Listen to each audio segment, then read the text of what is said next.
So I have specifically put together this set of 10 yoga poses or asanas for weightlifters and bodybuilders, because I have the hugest amount of respect for what it takes to do bodybuilding and weightlifting and to achieve the looks and the strength that can be gained through hard work and sacrifice and a whole regime.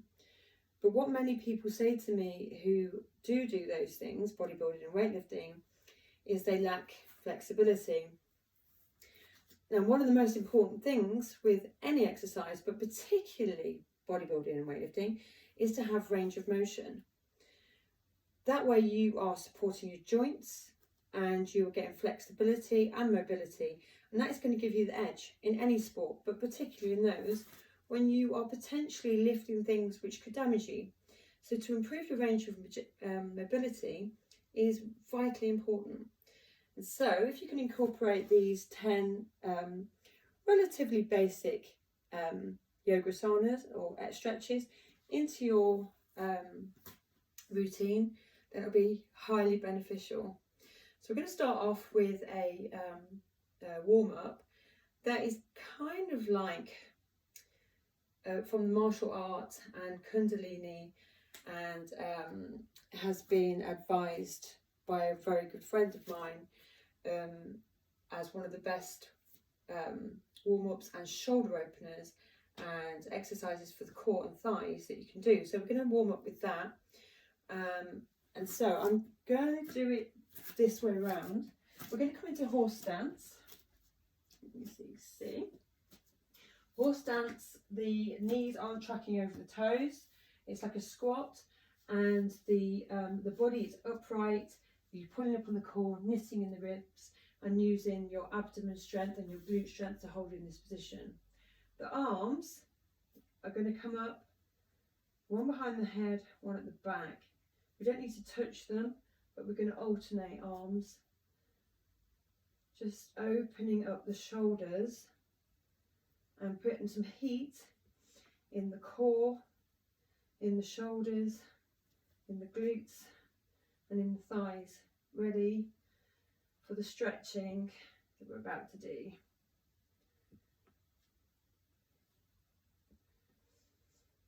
And keep going.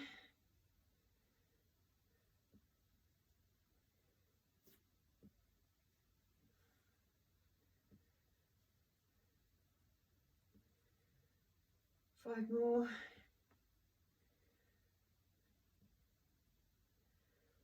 One more on this side. And there we go. Just give your legs a little shake.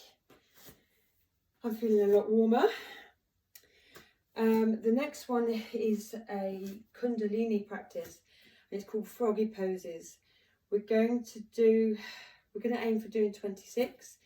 If you're not comfortable in this pose, go half of that, like 13. And what we're going to do is come down into like a froggy pose with the heels together and knees out. We're going to listen to our knees here and be really careful. If you can't find this level of squat down and it's here, just go to where you can. That's why I say if you can't do 26 because this isn't comfortable, just do what you can without having any pain. So this is our breathe in position, and then we straighten the legs, and that's breathe out. So we're in, out. And if you can't straighten the legs here, you can only go to here, that's fine. It will happen in time where you can do that. So just go to the range of motion that you've got for now, and what you'll find is very quickly, doing this 2 or 3 times a week, the range of motion will build. I make that 7, that's 8, 9, 10, 11, 12, 13, 14, 15, 16, 17, 18, 19, nearly there, 20, 6, 5, 4, 3, 2, 1, and then stay up here, legs parallel, just dangle. Legs don't have to be straight, but just feel the stretch down your glutes, down your hamstrings. Just let your arms dangle, where you can do ragdoll pose. There's no weight in the head or the arms. That's quite a strong warm-up, so when you come up to standing now, you might find you get a little bit of a head rush, feel a bit dizzy. It's also stimulated a lot of your internal organs. So roll up really, really slowly. Let's be respectful of our bodies. There we go. Okay, the next pose we're going to do is crescent lunge. This is will have an overall benefit for your legs and your glutes, but it also is going to pull up strongly on your core and strengthen your psoas muscles. And we're also going to use our shoulders by internally rotating them and lifting the arms. And as you know, every time the hands raise above the heart, we're getting a really good workout. So the best way to get into this is from downward dog. Downward dog is hands facing the top of the mat, feet hips width apart. It's a heart opener, shoulder opener, so there's no weight in the head, and your shoulder is aiming towards the mat, knees are aiming towards straight, feet aiming towards the mat. If it looks like this, it's fine. We don't want it to look like this because it's a heart opener. And we're not going to stay long in it anyway. We're going to step forward with the left foot between the hands. If that takes 3 or 4 attempts to do that, that's fine. Find stability here in the low lunge. Look ahead. And we're going to raise up to crescent lunge. Internally rotate the shoulders, so pinkies are pointing at each other. Make sure you can see your toes over your knee, so we're not damaging the knee. And then sink down into the pose, not leaning forward, not doing a back bend. We're using our core to pull up, knit in the ribs, and then just pull up the whole body using core. And then even weight into both of the legs. And then let's just breathe. Long, slow, deep inhales.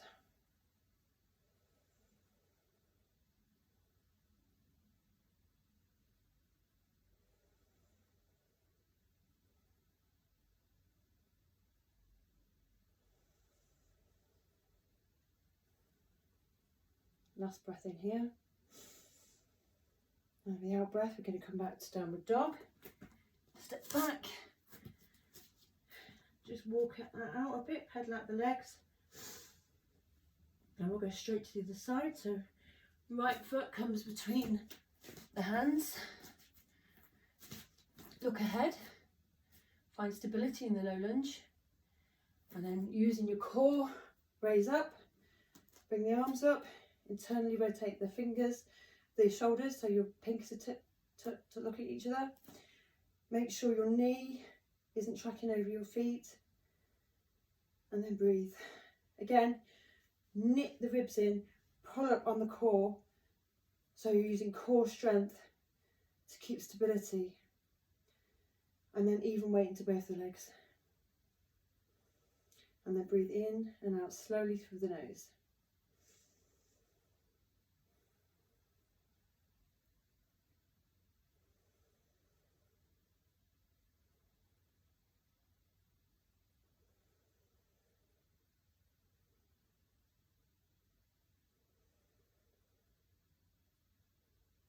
Last breath in through the nose.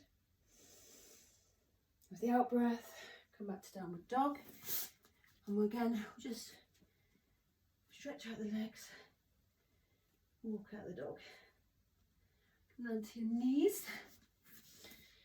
We're going to do 2 seated postures, 2 standing postures, and then we're going to do a couple of warm cool down stretches. So our seated posture, first one, I'm going to bring the right knee into the left thigh. We're going to sit up tall, so on our sitting bones. We're going to twist over our right shoulder to get some flexibility and warm up those obliques. And then looking over the right knee, left hand comes to the right knee and the right arm comes over. So we're not twisting, we're not folding over the left leg, we're doing a side stretch over the left leg. So we're aiming to try and reach for our feet, but if you can reach to here, but you're still getting that stretch up the side, that's brilliant. What I don't want you to do is collapse on it. So left leg, left hand, right knee, right arm comes up, and then stretch over and breathe. With your in-breath, find length in the pose, and then with the out-breath, just you can take it in a little bit more of a stretch. Breathing in slowly, in and out through the nose.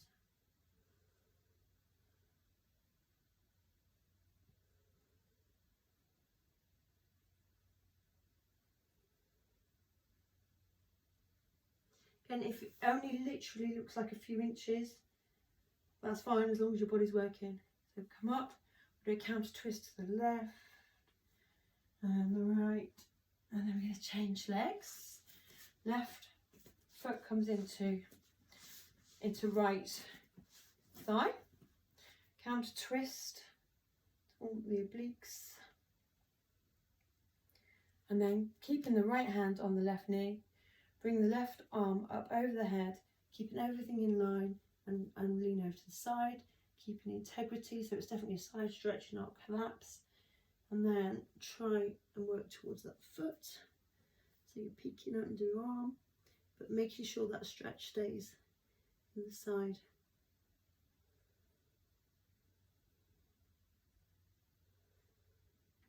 Again, if you can only come to here, then come to here, as long as you're getting that stretch. It doesn't really matter where you get to. The matter is the benefits that you're going to reap from this. And breathe slowly in through the nose and out through the nose.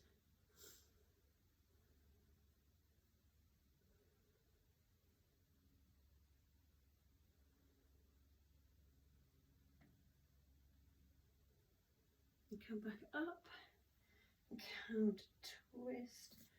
Counter twist, and then we're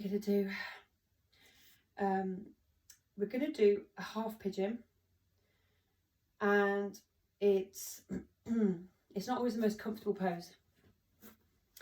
So what we'll go into it from downward dog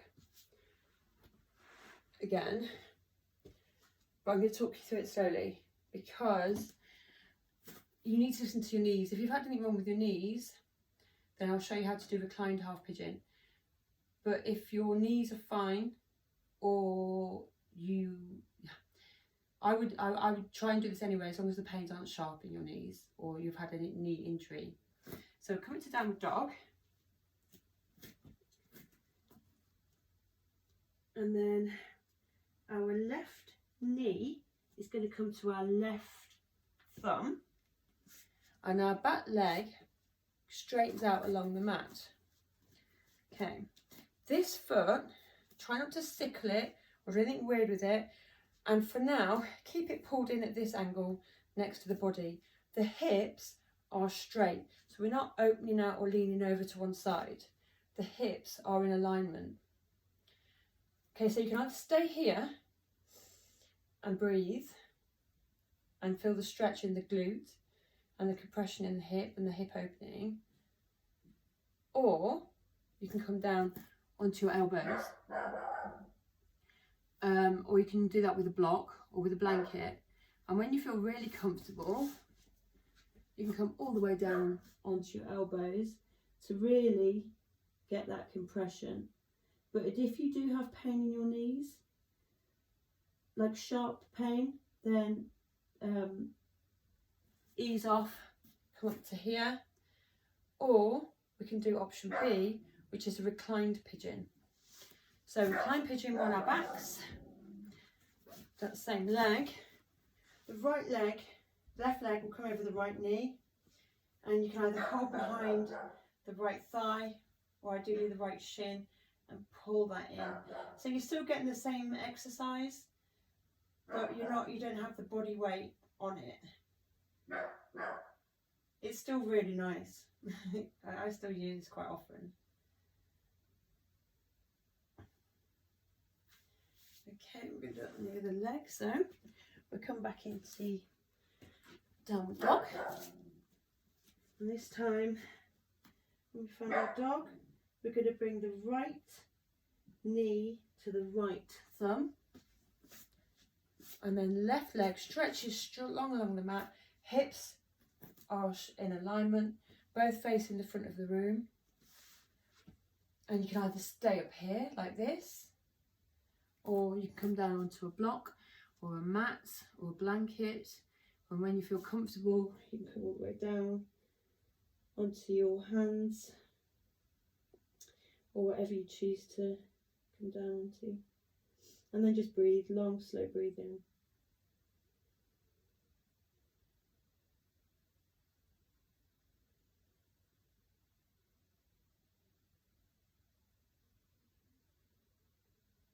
Over again, if this just isn't feasible to start with, or your knees hurt too much, you can do the recline pigeon.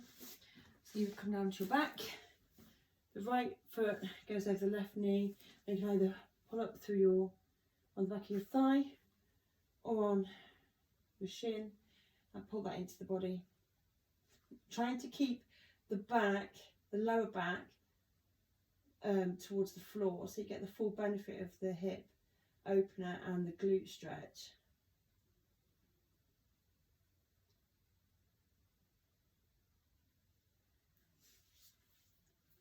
Those are quite good to hold for like anything up to 3 minutes. So any point you want to hold these longer, stop the video and just do them for the amount of time that you want to do them. And we're going to come back up to standing. We've got 2 more standing poses, which are ideal for weightlifters and bodybuilders, although they may not sound it, because the next one is called dancer's pose. And the best way to come into dancer's pose, I'll do it front ways on and then sideways on, is your hips are going to stay in alignment here, facing the front of the room. It's not a hip opener. Take hold of the inside of your left foot, and the right arm comes up, and then we're going to bring that leg up, and we're going to balance on the left leg, finding stability in the core and in the standing leg, but also stretching the quad of the back leg. There's a lot going on here. Gaze ahead. Bring it back down. If you are struggling with stability in this pose, hold on to something, but don't hold on to something the whole time. Have it there if you need it, but don't learn to do it holding on to something. So you want to try and find the balance, because the more balance that you have, the more you'll use your core. And the more you use your core, the better all round. So I'm going to try and do it sideways on this time. So bring the left knee up, and hold the inside of the foot with the left hand. Right arm raises, and then we're going to just bring that leg up and gaze ahead.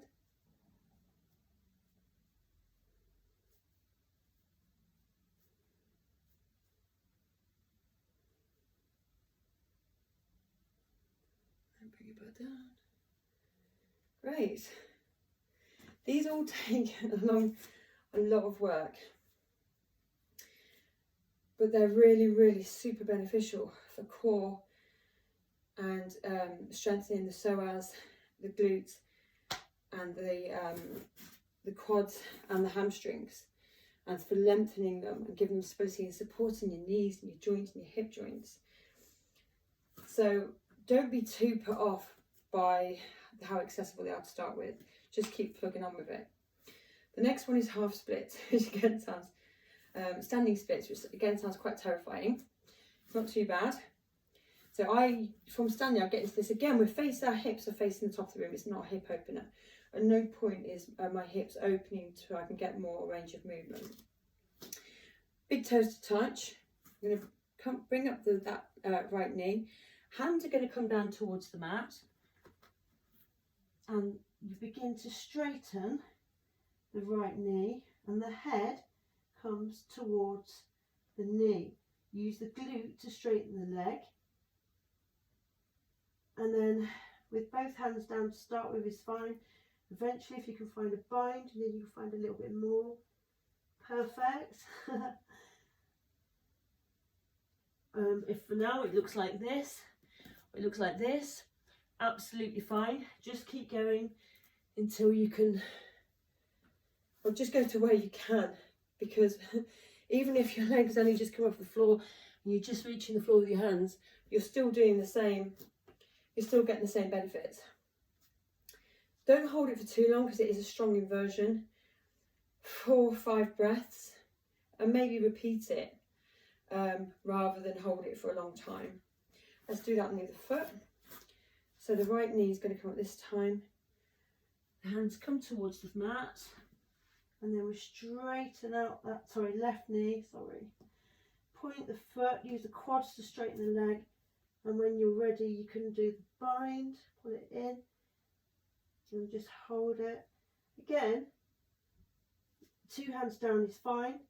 If you can't reach the floor at all, you can use a block or chair. And if you're here with your hands on the chair, it's fine. You'll find the range of motion comes really quickly. Again, hold that for 4 or 5 breaths and potentially just repeat it after, rather than stay in that inversion for a long time. There is a lot going on. Right, and then we'd like to know you're coming back down to the mat, and we're going to do a reclined leg stretch. So if you come down to your bottom, come down to your back, and we're going to lengthen the left leg along the mat with the feet pointing to the ceiling, knee pointing to the ceiling.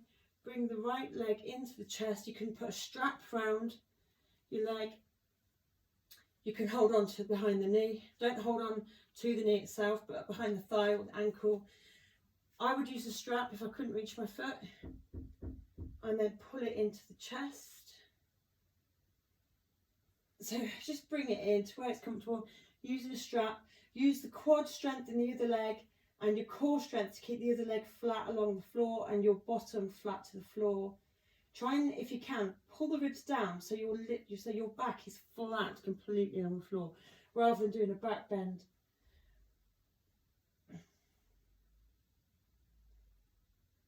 And then swap over, take a strap or whatever around the other foot, or if you can hold it, great. If you can't, or you don't have a strap, then just hold behind the thigh or the ankle, and then pull that one in. And again, try not to bend the back, try not to lift the bottom off the floor, keep the back flat to the mat, this shoulder flat to the mat.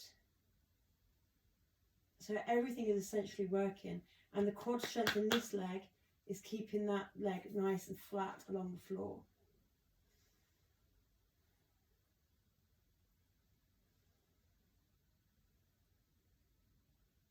Bring it down. You can hold those for a minute or so, however long you feel you're going to get the benefit. Again, it's something you can just stop the video and do, or you can repeat them. Any of these can be repeated over and over as much as you need or as much as you want to. And once they're in your program, you know you won't need to. I'll be superfluous. And the final one is a seated stretch. So we're going to fold in the right leg. If you can, stamps over the right knee. If you can't, and it comes to here, that's fine. We're going to take a twist like so. If you can get that extra bit of compression, brilliant. Right arm is going to fold around that knee. Left arm comes behind you, but we're not leaning on it or slouching on it. It's literally there just to maybe give you a little bit more twist. So we're going to breathe in, look forward, and then as we breathe out, we look over the left shoulder and get a nice twist into the psoas, into the abs, really shaping the waist pulling up on the body and just getting support and strength for the whole of the back body really, and your core. And then just do a counter twist either way. And change legs. Right, left leg folds in. If you can, put the right leg over. If not, put it on the other side. Ideally, pop it over. Left elbow comes around right knee. Raise up, breathe in, and then twist as you breathe out. Again, there's no weight in this right hand.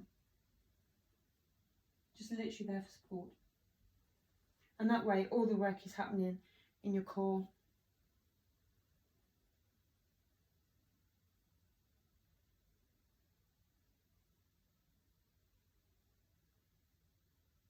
Okay, come back to centre. All of these exercises can be done at your own pace, obviously at any level, and you can use a mixture of them or all of them.